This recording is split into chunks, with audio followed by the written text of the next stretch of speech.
Have you ever wondered what triggered the stock market crash of 1980? The answers may surprise you. Imagine a world where the economy is booming and the stock market is hitting record highs. This was the United States in the late 70s. But beneath the surface, a storm was brewing. A storm that would culminate in the stock market crash of 1980. The seeds of this crash were planted in the mid-70s when the US economy was still reeling from the 1973 oil crisis.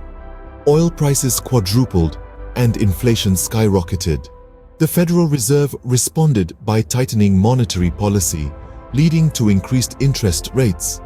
By the end of the decade, the prime rate reached a staggering 20%, a level unseen since the Civil War. The high interest rates, coupled with the recession of the late 70s, put a significant strain on businesses. Many companies, particularly in the industrial sector, found it increasingly difficult to service their debt. As a result, corporate earnings began to tumble, and investor confidence started to wane. And then came the defining moment. On April 21, 1980, the Silver Thursday, silver prices collapsed, and the Hunt brothers, who had heavily speculated on silver, were unable to meet their margin calls. This event sent shockwaves through the financial markets. The stock market, already under pressure, began a free fall. The aftermath of the crash was devastating. Unemployment soared and many businesses declared bankruptcy. The crash also marked the end of the stagflation era and paved the way for a new economic policy, focusing on controlling inflation rather than boosting growth. In the wake of the crash, the Federal Reserve was forced to rethink its monetary policy. Under the leadership of Paul Volcker, the Fed shifted its focus from controlling money supply to managing interest rates, a policy that continues to this day.